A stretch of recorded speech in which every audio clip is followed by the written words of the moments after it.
Jamie Seeger, welcome to Listening with Leaders. You are the CEO and founder of Seeker Solution, and that can be found at seekersolution.com. Welcome to the show. Thanks, Doug. Thanks for having me. So you've got a really interesting business consulting firm in Phoenix. Tell us a little bit about your backstory and how you got there. Oh, sure. So my background is in operations. My entire career was spent there. I think the first 10 years or so was spent in nonprofit. And so if you know anything about working in that industry, it's having to do a lot with a little. And the unique part about my nonprofit journey, it was also in times of plenty and times of few. So I think I hit kind of that director level when I was when it was about 2005. So business was booming. Everything was great. I don't think we had really seen any tough hardships, in the years before that. And so if you remember that time, right after that, all of a sudden, everything crashed. And not just the housing market. I mean, it was the jobs. And so we were having to take layoffs and furloughs and taking on the work still needed to be done, but the resources were very few. And I think in a nonprofit setting, it's few anyway.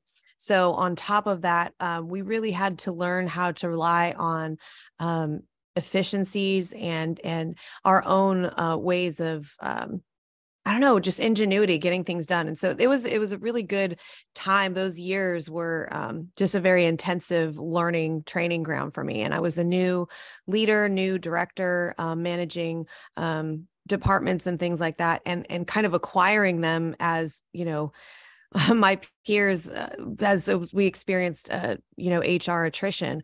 And so it was a time of where our team happened to be just very tight knit and wonderful. So I experienced a wonderful growth foundation. And so I think that formed a lot of my love for operations and doing things. I mean, I don't know that many people use love and operations in the same sentence, but I really do. I had a wonderful time. I had a wonderful team, good peer group to kind of form me into where I am today. But that's where I take a lot of my knowledge. And so when my time ended there, I actually went next to a small business, and that kind of, jolted my love of small business, because in the nonprofit, I was a really small cog in a very, very big wheel.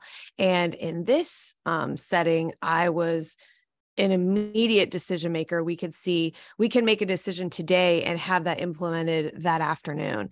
And seeing those kind of results and that pace was really, it went really well with me. I'm a competitor. I actually competed at a high level in college and sports. And so I think taking that, if you're in small business owners, they know, I mean, everything is so fast, especially when you're starting up. This particular business had been around for 20 years, so it was well established, but it was still, I loved being very effective immediately in the workplace. So from there, that's really where my love of small business came into play. So that, married with my skill set in operations, kind of led me to create Seeker Solution and being an expert and now working with small business leaders and helping to fill in their gaps with the services that we offer. Because that was the other lesson that I learned there. So the hardship in nonprofit was the economy and learning how to do all of that. And then in my small business sense, it's realizing that you're the only one. Typically, if you're a business owner or business leader, there's not 5 of you in that small business setting doing that. And so it was kind of a lonely road, and I felt alone, and I had to really find a peer group of my own, other business owners, that community to help mentor me and guide me and who I could lean on. And I realized that many people, if you're not seeking that out, you're doing it alone. And so that's really where my business was founded, is like, hey, you don't need to do this alone. And so we kind of partner along with you in your business and help you to achieve, your vision and your goals and your outcomes through our services. But really the message is, hey, don't do it alone. It's a really tough road to walk down. What kind of services does Seeker Solution provide? to small business? Anything you would think of a CEO doing, most owners have all of these responsibilities on their plate. So it's having to forecast and manage a budget. So some business owners are great at numbers, some are not. And they're like, hey, come in and help me. Also, human resources. If you're growing your business, you're growing a team. And in the beginning, you're doing all the hiring, you're doing all the development and onboarding. But at some point, it becomes more of a risk or a liability to you that everybody's reporting to you. Who do they report any grievances to if it's, you know what I mean? So if you're the one owning the company, HR can become something that maybe needs to be outsourced as well. So learning and development, training, getting your staff team up to speed. And you might have some young emerging leaders that, are hungry, but you don't have the time to pour into them. So we have a learning and development solution. We've got a process management solution. So those efficiencies that we're talking about, what do your standard operating procedures look like? And are they efficient? Are they, contributing positively to your bottom line? Or are you kind of doing things because that's the way you always did them? Social media, some owners are super creative and they love being in that space. Others are like, I never want to open up anything. So social media strategy, just things that you need in your business operation to continue to do business. Anything you would think of, like I said, that a CEO would do, that's usually on that owner operator plate as you're growing. We kind of help come in and offload some or all or one of those things to help you move along and help you to kind of focus in on what you need to be doing and take those things off your plate that just kind of you're feeling like are weighing you down. So you provide, it sounds like you provide fractional services in an entire business environment, whatever. Absolutely. How would you describe your typical client? Our clients typically, when they come to us, have a certain personality profile. I would say one of the common things is that they're overwhelmed, they're overworked, they're constantly putting out fires. They have all of the things on their plate. They have a to-do list that's extremely long, or at least feels very heavy, feels very long. When we actually get down and kind of list it out, it sometimes feels a lot more achievable, but just like that mindset and that feeling of always having something to do, always something going on. But these are company-wise businesses, typically the size of, I would say between, on the small end, 5, but I would say typically between 10 and 50 employees. Smaller than that, they may not be quite ready for us, but bigger than that, they typically will have their own leadership staff, maybe have some C-level employees start to come in. I would say between 2 and 10 million in revenues.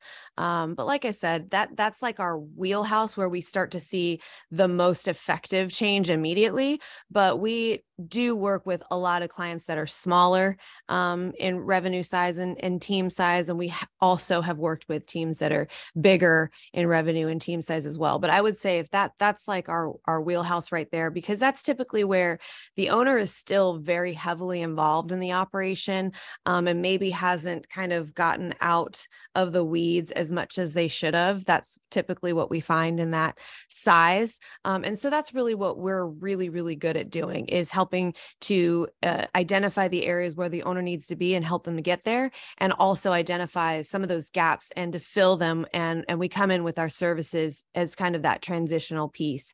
And so we can come in a small, like I said, transitional time in like a 30, 60, 90 day scenario where we're helping to kind of build a team and bring them in and train them. And then others we've been with for, 8 years because we've come in and it's worked really, really well. And it's a good fit for that company. So we come in long-term with these services. So yeah, I mean, it sounds very much ambiguous, but I will say if you're a small business owner, small, medium-sized business that, you're finding that you're in a lot of it, typically we will be a good fit for you. You have assembled an all-woman team with your... We do. Well, yes, we do have all of our consultants are women. We do have males that work with us as well. We have an HR assistant that is an intricate part of our team that does the majority of our recruiting and interviewing and phone screening, things like that, help with a lot of our HR and onboarding for our clients. So yes, we don't only work with women, but yes, all of our leadership team, all of our consultants are women. And it sounds like each of them must have a separate specialty that they work in. They're highly special. Yeah, they do. They do. We've got because of the solutions are kind of segmented the way that they are to help customers kind of interface with us. We actually also have people who have these specialties as well. I mean, I'm kind of our financial, I love numbers and all those kind of details. And I've got Kristen, who's our HR guru. She's got her master's in workplace culture and really just loves working with people. And then I've got Andrea, who's kind of a jack of all trades. Her background is in education, so learning and development, process, making things efficient. And then we've got Bree, who is our social media strategist. And she's got her master's degree in digital audience strategy. So we do have different levels of expertise in different areas, but we all, work together, and we all have, I mean, our clients can go to us with any of those solutions, but those tend to be what we gravitate toward because that's what we're shaped for. So yeah, we work really well internally together and collaboratively to help provide those services for our clients. I know you're based in Phoenix. Do you serve clients all over the place or? Oh, all over the world. Yes.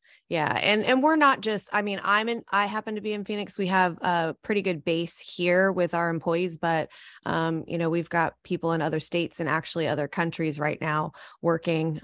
So we're pretty remote. And I think the world saw the pandemic taught everyone that remote work can be extremely effective. And we were doing this before that. And I think what that did is it just kind of conquered this huge barrier to entry for us. And everyone learned how to use Zoom overnight. And we've been able to be really, really effective from wherever we are. And so that you kind of see that on our website. You see like the office, like outside in the desert, you can really be anywhere, Right. And we can be everywhere also and kind of help support in wherever you are. That's pretty cool. Yeah. The pandemic changed the world, that's for sure. It sure did.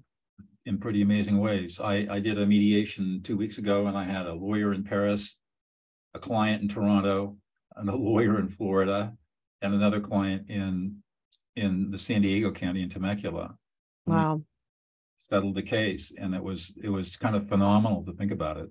Yeah, bringing everybody together. And I think what it did is, I think a lot of owners have a this is the way we do it type of mentality. And I think it just blew that out of the, we had to learn new ways of doing things because we couldn't be in person. And I think there's a lot of value to being in person. We certainly travel and we certainly go in and work with our clients as well still. But from a, day-to-day standpoint, most of the stuff can be done extremely effectively and efficiently, wherever we're at. And I think we're all seeing that now. Right. Well, what is it that gets you really excited, to get you up out of bed in the morning? Oh, I love seeing owners get back to getting into the business, why they started it in the first place. That's, I think, why we still go and do what we do, because we kind of get bogged down in, in the day-to-day, and we lose sight sometimes of what we're doing and why we're doing it. And so one of the things that we do is help identify, re-identify, and redefine, or maybe just, it's not redefining because it's always been there, but just reminding owners, this is why you're here, and this is what you need to do, and this is what you're shaped to do. These are your strengths. These are the tasks you should be doing every day. This is what you wake up feeling full doing. And so that's what I love to witness, is getting them back to that and helping them have tangible, effective ways to get that done. And so that's what gives me life, is witnessing, being able to kind of sit on the sidelines and witness. It's life change, it's getting back to that and helping people to realize, what their joy again, I would say. That must be really exciting to come into a small business and within a few months watch some really powerful transformations occur. Yeah. Yeah. It's really cool. Yeah. What do you think is unique about you that you bring to the table? Um, Me personally, I think I've recognized that we're not like divided into our little parts, that we're kind of a sum of our whole. And I think that I am who I am because of my experiences, my personal life, my professional life, things I learned in my education. And I think for a long time, it's kind of been a journey. For a long time, I kind of had my work life and my personal life and this and that and the other thing. And what I've realized is it's not one or the other. It's not this balance thing. It's this integration thing. And I'm all of it. And it's, some of the things that look different or opposite. It's like, no, it's not this or that. It's not this or that. It's this and that. And we can do both. We can be extremely, passionate and love our job and hate what we're doing. It can be. And it is sometimes every day. And I think as a business owner, that makes me unique, is that I own my own business. So I'm walking this journey with you and I understand what you're going through. And I also understand that all of I understand hopes and dreams, and also that yes, you can do all of those things and be all of those things. I mean, I am a mother, I am a wife, I'm a business owner, I'm a friend, you know what I mean? Like, you can be all of these things. And I think we sometimes feel like we have to sacrifice one for another or some for all, or, whatever it is. And I'm here to say, I think that's unique about me. And that's what I have to offer, is a perspective that you don't have to. Yes, maybe some things have to give. Time is, we all have the same amount of time in a day. So if you're saying yes to one thing, you are essentially saying no to another. But is there a way that you can repurpose some of that perspective and some of that time to where, show me what you're spending your time on. Show me where you're spending your money. Show me, all of those things. And I'll tell you what is of value to you. And sometimes what you think is of value and that you're saying is, I value this, I want to do this, this is my goal. When we actually look at the things that you're doing and the things that you're spending money on, things that you're saying don't line up. Yeah. And so that's what I bring, is that unique perspective and focus on helping you try to align those things. And the way in which we do that is through our solutions. But at the end of the day, that's the core of what we're all about. I love the idea. Instead of talking about work-life balance, we talk about work-life integration. And I think that's the right attitude, especially when so many of us are working. We don't work in a traditional office anymore. Mm-hmm. For me, I've got 10 acres, 60 miles south of Yosemite National Park in the central. Oh, nice. And I walk out of my office and all of a sudden I'm on my beautiful land and go through a disc for my border collie, or, ride a bike, or, walk around or do something. But I mean, it's kind of phenomenal how we can have these lifestyles today. Yeah. And you never left it though. Like you said, you walk, even now when the language you were using was like, oh, I walked out and then it's like, but you never left it. You were working in this. Right. And sometimes I have those moments too, where I'm like, hey, I'm in Arizona. I'm going to sit outside and put my feet in the pool. And, I've got, who said you have to do your emails like inside on a desk, like where we're at, like, and feel very blessed. And it's the and part of it. We don't have to, we don't have to compartmentalize some of those things. Sometimes it's appropriate to do that, but I think at others, it's more appropriate to embrace, all of it, your environment, who you are, what you've got going on. And, and I think we benefit from that. And so I think, in answering your question, I think that's something that I've been blessed. That's a lesson I've been blessed to learn earlier in my life, where, where my kids were still in my house. I have 2 that are out of the house now, but I was able to kind of. You're kidding me. I mean, you look pretty young. Oh, well, thank you. But yeah, I still have some, but I'm saying my point is that learning that early enough to enjoy it when my kids were here, early enough to enjoy that in my career, in my business, to where I wasn't looking back going, gosh, what a great lesson to learn. I was able to have that aha moment, able to learn that integration is different than balance. And it doesn't need to be this teeter-totter thing that I'm always trying to do.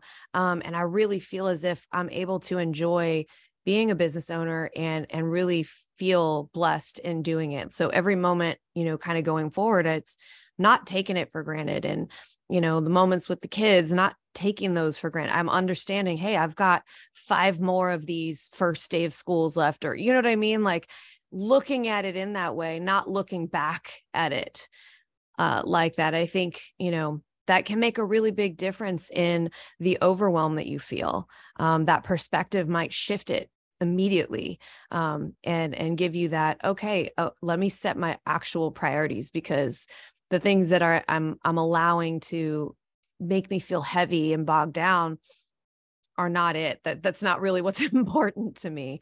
So having that high level perspective is something that I think our team brings to the table and keeps you focused on, and that's why we tend to not get involved in the weeds. Sometimes we have to, if there's a gap that needs to be filled, that we come in and we can fill that way, but it's always meant to be temporarily. And we have this like 90-day rule internally, because our job is to keep that high perspective and to keep us moving along in that vision, that goal that the business owner has hired us on to keep.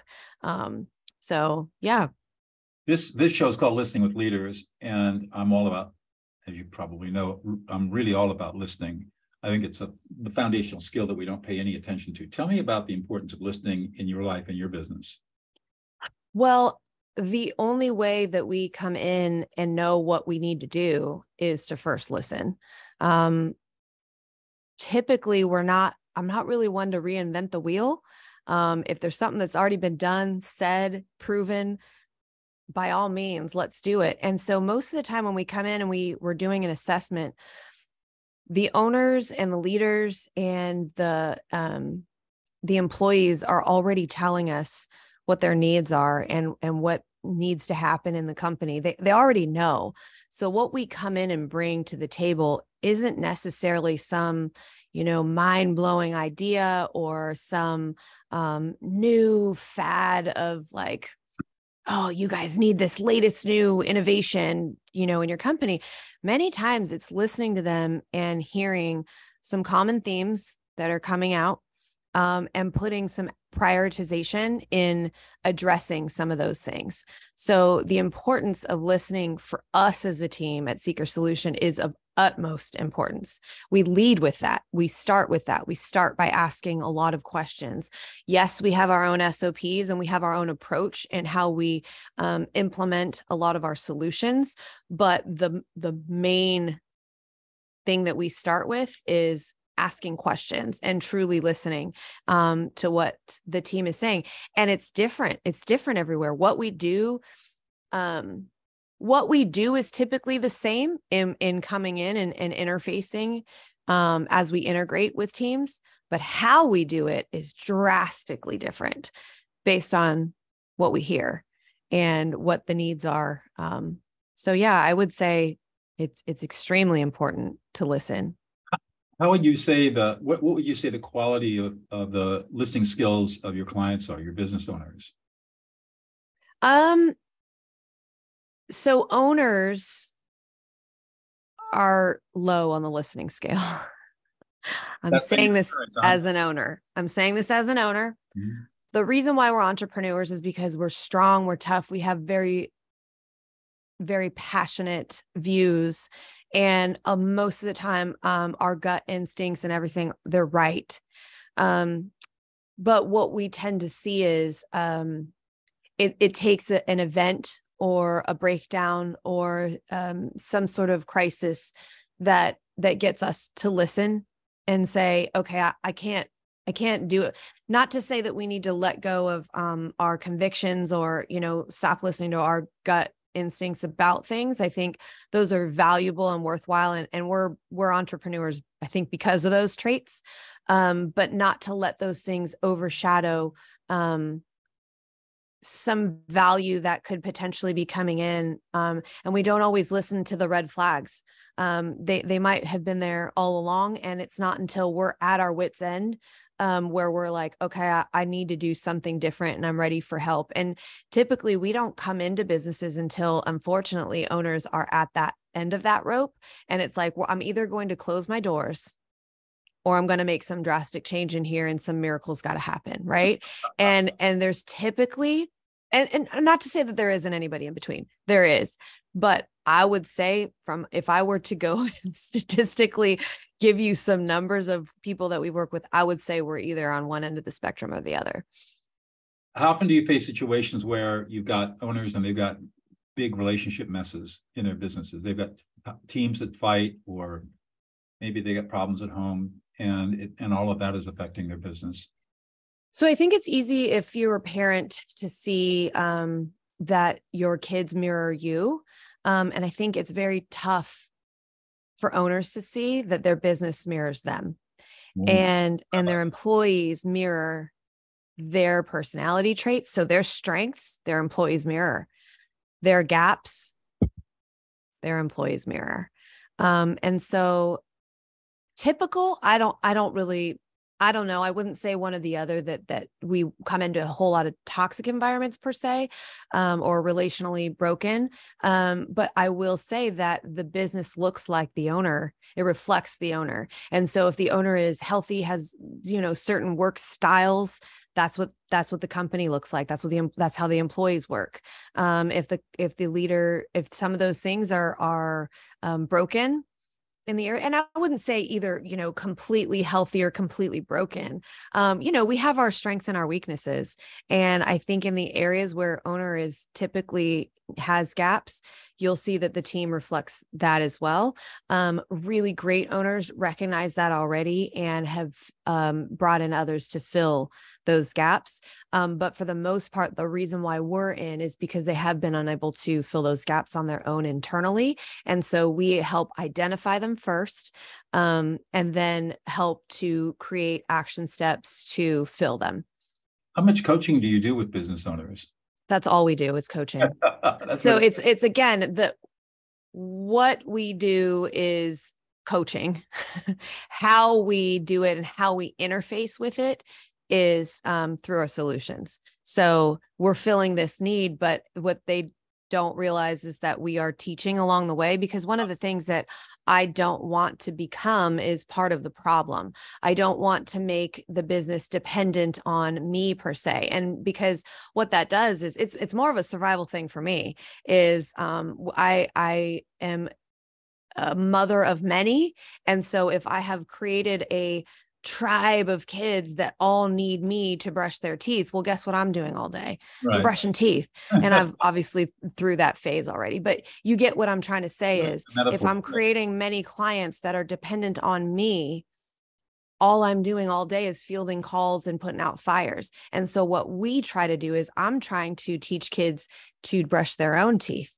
I'm trying to teach owners to, field their own fires. And so our approach is very much in always learning, always growing. So we're always coaching. Yeah, it sounds like when your business model is designed to put yourself out of business with a client. If you can make the client successful. So yes and no. So how I said, we can come in, we are set up to either come in transitionally, and we've come in 90 days. They're like, hey, I don't have time to hire an operations manager. I don't have time to train them. I don't even have time to figure out what the heck we need them to do. So they bring us in to create job descriptions, to create org chart, to put policy in place, to recruit the right person that fits in with to get them trained up, and then to hold them accountable. So that is a 90-day to 6-month project that we have done and we can do typically for clients. Now, we've also come in where they're like, I don't have time to do anything. And then they're like, actually, we like this model. We want you to stay on. And then we stay on for years. So yes, we do. Our goal is to come in and write ourselves out of a job per se. But if we're doing it in a way that works well within their organization, what we do is we just move on to the next. Right. And so if we have an organization that is always evolving, always growing, always looking for new ways to identify gaps and identify areas where they need help in, and they're constantly evaluating themselves for that, guess what? We will be there in some way, shape, or form forever. And we have clients like that. Hmm. And we have others where it's like, hey, we came in, we filled a need and we moved on and it's great. And then they tell other friends. So I'm not actually writing myself out of, a job there, but, what we really try to do is help to empower the businesses to be able to do that on their own. Is that how you get a lot of your businesses through client referral? Oh, absolutely. Absolutely. I think some of our people try to really ask us, well, what's your expertise in? And they're talking industry.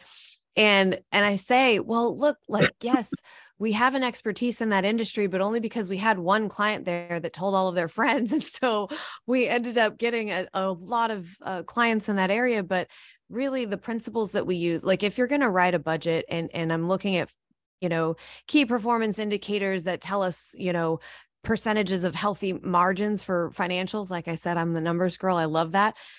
It's the same theories and principles in every industry. Now, some of those KPIs might be different and we've got to adjust those and learn what those are in every industry, but I'm writing the same budget. You got to spend less than you're making in wherever you go. So make more, maximize your profit margin. It's not something that is going to be different in every industry. Everybody wants to make more than they're spending. But how we do it and some of those laws and, legislation, things like that, we got to get up to speed on. But other than that, I would say it's very transferable everywhere. Right. Business skills are business skills, no matter what. Yeah, absolutely. No matter what you do. Well, I got one last question for you. Sure. What's the one thing about you, Jamie, that we would never know about unless you revealed it to us?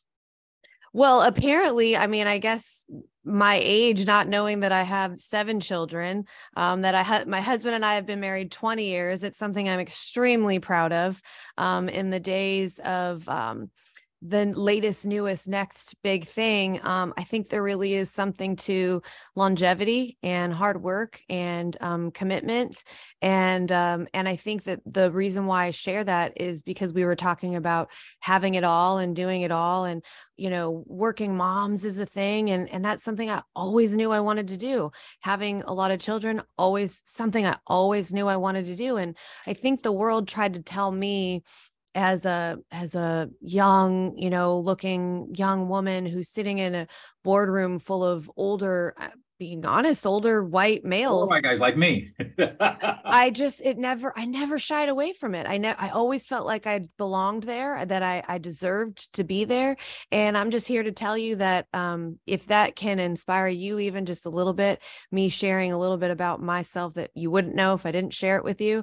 Yes, that I am old enough to be here. And even when I wasn't, I still was, even before I had, that all of those things, but those are major accomplishments that I've already experienced in my life, that I'm still learning from today. So a lot of the battles that I have to face at home and the lessons and the obstacles that I have to overcome in a day, it makes the work obstacles. That's where my perspective comes from is, look, yes, this is hard. This is hard work and hard stuff, but we can do it. And I have, 20 years worth of a marriage to say it's worth it. It's worth it. Yeah. It's not the butterfly stage anymore. That's fun. It's not the startup phase anymore. That's fun. We've been in this, your company's been here 20 years. How do you still come to work every day and feel the same way you did 20 years ago? So I think that that's something about me that I bring that's you definitely wouldn't know about unless I told you. Yeah. 7 kids. Wow. Yes. Amazing. Never a dull moment, Doug. I can imagine. Yeah. Children, that's a big brood. It is. Yes. We always come with a posse. I'm never alone. Actually, ironically, in the summertime, though, sometimes I am. They go to grandparents' houses and camps and, all these kinds of things. So summertime is a little bit weird of a time for me. So right now I'm kind of a little bit out of my elements and things, but it allows for looking at other things and going, all right, well, I'm out of my routine and what else can we This is where the listening comes in, right? There you go. Well, this has been an amazing conversation, Jamie. Thank you so much for joining me. Absolutely. Thanks for having me. You're welcome.